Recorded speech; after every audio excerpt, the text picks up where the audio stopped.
This is some of my other hunting dogs in here. Probably got 10 or 15 different dogs. I cremate them, and one day I'll end up in this bag. We're all gonna die.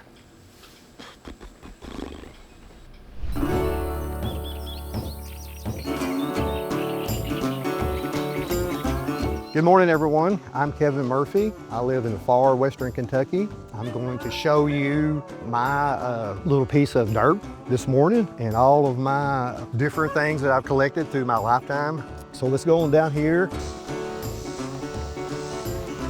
I've lived here since 1985. I'm an outdoorsman, a hunter, traveler. I still work. I like to adventure, meet new people, new friends, mainly a lot of dog friends, and I just like to live life to its fullest. Paducah is on the confluence of Ohio and Tennessee River, so it's a river town. You know, there's 10,000 acres just right out my door. We got a cabin 5 minutes away, so it's a very convenient spot to live. It's a great place for me to run my dogs and do my dog training, store all my stuff. If you're an outdoors person, it doesn't get any better than this. Come on, Wayne. In the background this morning, I know that you heard a lot of dogs barking. I'm a dog guy. I've got squirrel dogs, bird dogs, rabbit dogs, but I have raised what I call the Kentucky woodland hound. And it's half beagle, a quarter bird dog, and a quarter coyote. So hopefully by this end of this season, Black Jeff, Big Duke 2, and Yang, we're gonna catch our first coyote. And then I set my sights for next year to catch a bobcat. And that's a real high mark to catch a bobcat.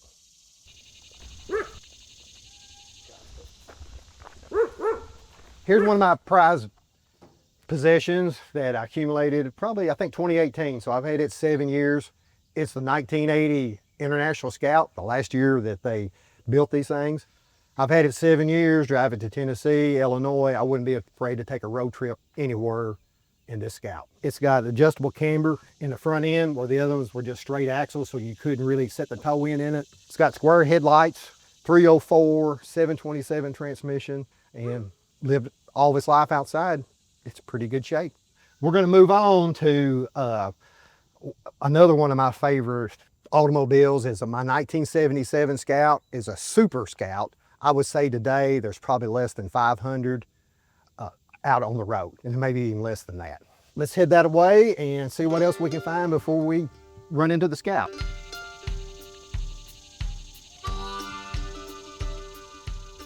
So we'll work our way back. I've got all kinds of project stuff. We can't get around all of them today. So that's an American Eagle, the first SUV four-wheel drive, 1984. These are gas tanks and brakes.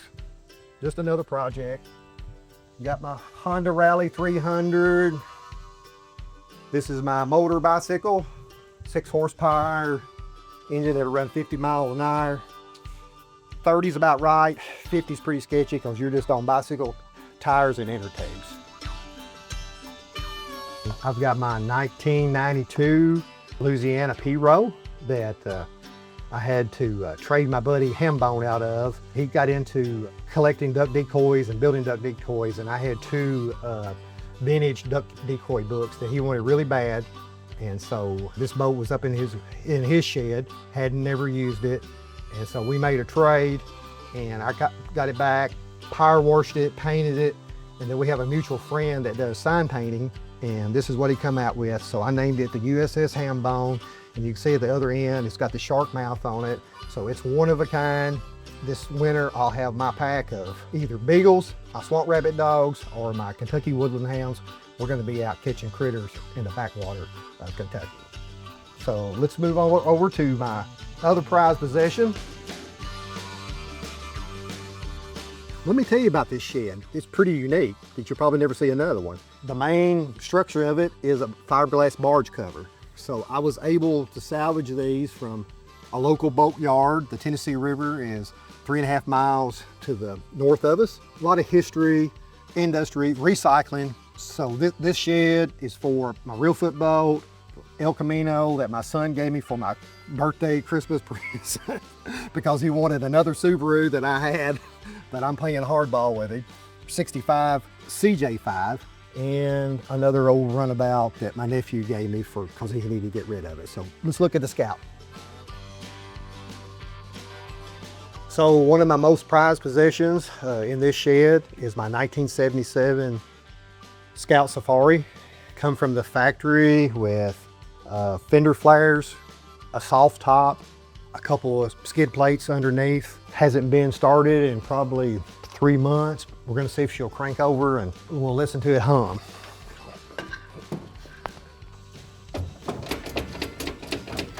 Gotta get her all primed up. Maybe.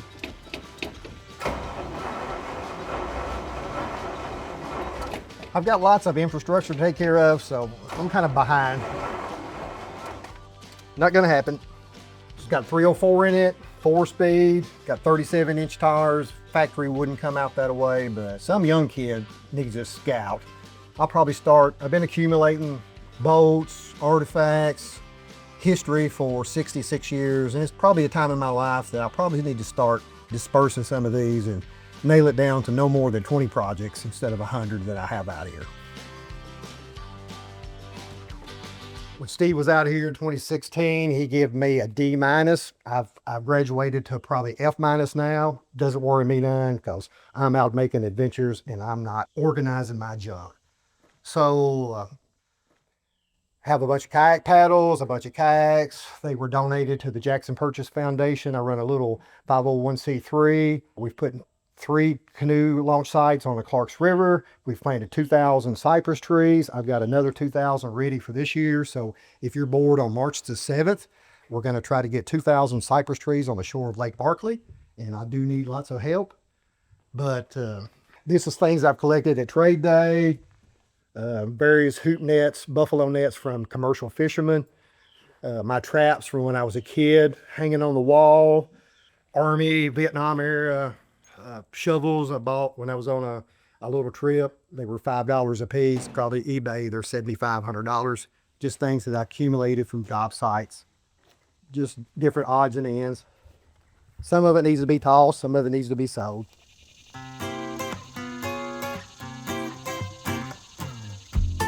It used to kind of bother me a little bit, having all this stuff piled up, but I don't mind having a bunch of stuff piled up because, you know, like I said, it means something to me. And I know it's worth some money. Like I said, either I'm eventually going to end up selling it or my kids are going to get the money from it. So just the way I live. All right, let's go check the cabin out. There's another advantage of living here. I'm very fortunate that a 5-minute drive, I have 15 acres in a cabin sitting on stilts, and it's like going to the deep South Everglades swamp. Hopefully I can scrounge around and find a key to the lock. Found it. I have to give me a new hiding spot now. It's nothing more than a wooden tent, doesn't have any electricity, whatever. Not too pleasant to be down there now, but wintertime it's like going into another universe. My blood pressure goes down. I can just open the door and look out there and see 15 acres of swamp. It's a place where I can just get away. This is my cabin. It's been a long time project. Been working on it since 2015, gathering materials since probably 2006. You can see these pine trees, how they shade it. And then on the other side, you can barely see a tip of the cypress tree. All those trees I pulled up as little bitty seedlings, no bigger around than your finger. Full of smartweed, cattails. Have a duck blind out in the middle, it's kind of hard to see. And then there's a pit over here on the other side. So we do a little waterfowl hunting. Not as good as it used to be, but this is pretty handy being 5 minutes from my house. So let's see what kind of critters waiting for us on the inside. Same here, just things I've collected from all my job sites. I've been storing, building equipment and built it in different phases. First phase was the little bedroom in the back, and this is the main gathering room. Hopefully I'll have a propane tank down there this winter, hook up my wood stove, and have it where I have friends, if they don't want to stay at my house, then they can come down here and stay. Or if I want to get away, I just jump in the Subaru and run down here and not eat up all my time traveling. When I get too old to travel and stuff, then probably turn into a full-time waterfowl hunter. So I can get in a boat right here in front of the cabin, take it out to my blind, get in there, spend an hour or two, whatever. I can deer hunt off the front porch. Big swamp deer down here. It's 367 yards to the edge of my property. You know, I see hummingbirds, different kind of birds, all kinds of animals down here, and it's like my refuge.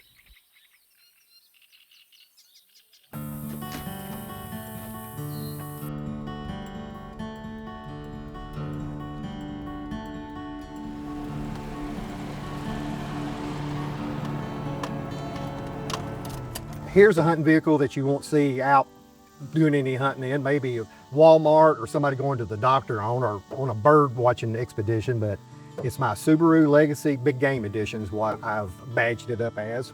I have been on a successful mountain lion hunt. I've been down in Arkansas deer dog hunting, had hauled out on this car.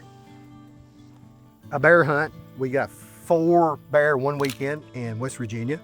And then just numerous locations of small game hunting here and there. And the only hunt that I lack is a wild hog hunt somewhere, Texas, whatever. And that will complete the legacy of the Subaru as Big Game Edition.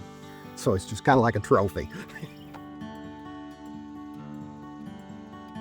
I've got several dogs, and they're a big part of my life. I've got one house dog, Wings and Things, and she spends the majority of her time inside with me. She travels with me. She's a companion dog where I have hunting dogs outside. So my Kentucky Woodland Hounds, this is the mother to them. This is Kilo, and she's a really good swamp rabbit dog, and these are all of her puppies.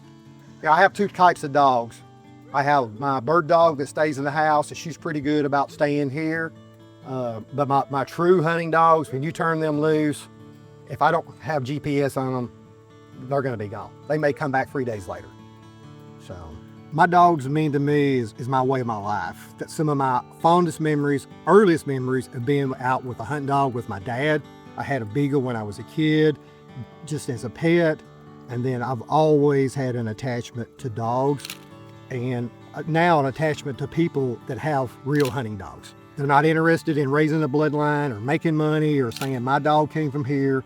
They just want to catch critters. I've seen that in Norway. I've seen it in Sweden. The true dog guys are out there for the sport to catch animals. And that's who I am. So come follow me to my house, and we're gonna see what interesting treasures I can show you guys. Welcome to my house. We'll take a look at some of my treasures. Put my key up. Where does I slide here? Various keys for all the things. Kind of hard to keep up with, but I do. So come on in here to my living room. We'll look at my collection of black powder rifles. This is Billy Kahn, a rifle from a local craftsman. He built it. This one was built by Albert Marshall. This is probably one of my most prized possessions. It's a piece of art. It's got mother of pearl, either walrus ivory or elephant ivory in it. A 10 gauge shotgun, black powder. Killed a deer on St. Vincent's Island with it. And this is another Bill Nagel black powder rifle. So that kind of gives you the overview of my black powder guns. Hopefully one of these days I'll be doing a squirrel hunt with that pretty soon. But when I go squirrel hunting now, these are my 2 go-to guns. CZ 457 with suppressor on it. And I absolutely despise new guns because I know that they're gonna, once I get my hands on them, they're gonna go downhill. It took me a long time to warm up with this gun, and finally I had to take it on a camping trip, squirrel hunting trip, in my real foot boat.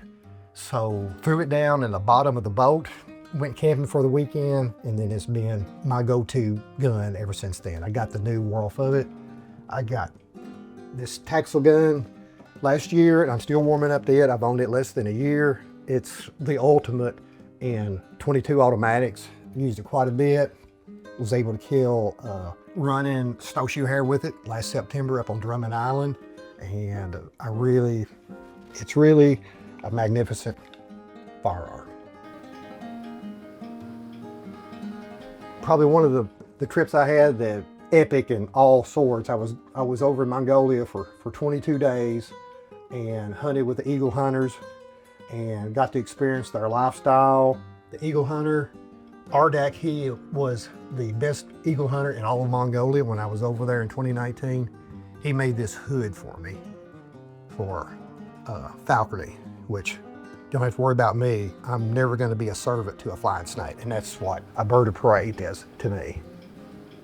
So I surround myself in my adventures. This is a buffalo tooth from out in New Mexico. Piece of Macedon ivory. This is a picture of my grandfather. He ran the stables when he's at the Panama Canal. He was in charge of that.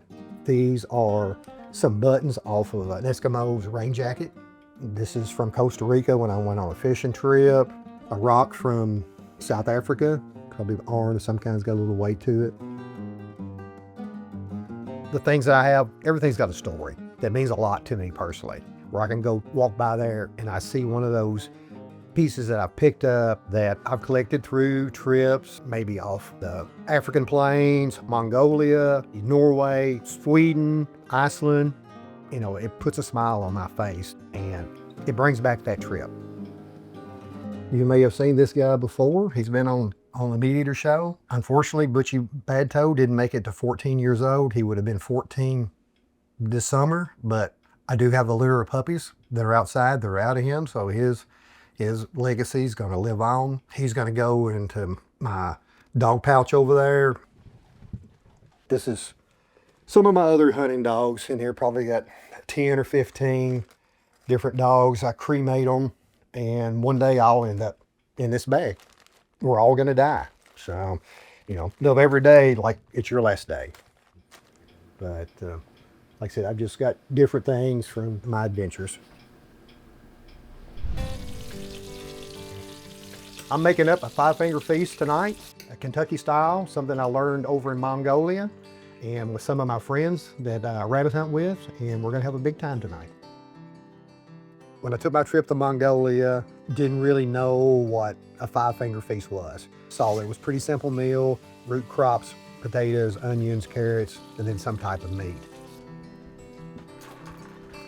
Lord, thank you for Kevin. Thank you for allowing him to feed us tonight. And thank you for allowing us these times and these traditions.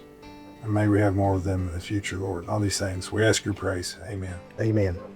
There's no utensils, and we just dive in, and it's a real good family feeling there where you trust the person. To me, it's a sign of friendship. When everybody does that, no hesitation whatsoever, we're gonna eat out of the common pot. And for the people that attend, I think it fills our soul. We caught 28 head the other day, all weekend. I have led a really rich life. You know, I've had the opportunity to travel a lot. And what I found out doing all this traveling is we're all the same. I mean, we want to have a good time. We like good food. We like hunting, fishing, being outside. We like our dogs. And that just makes my soul just feel good. If you're a young person out there, do an adventure. And it may not be in Mongolia. It may just be right down the road in a river or taking a hike for an hour. But go out there and do what you can when you can, because you'll get to the point one day where you're not physically able, you may be monetarily able. So do what you can to balance those things out and take those adventures.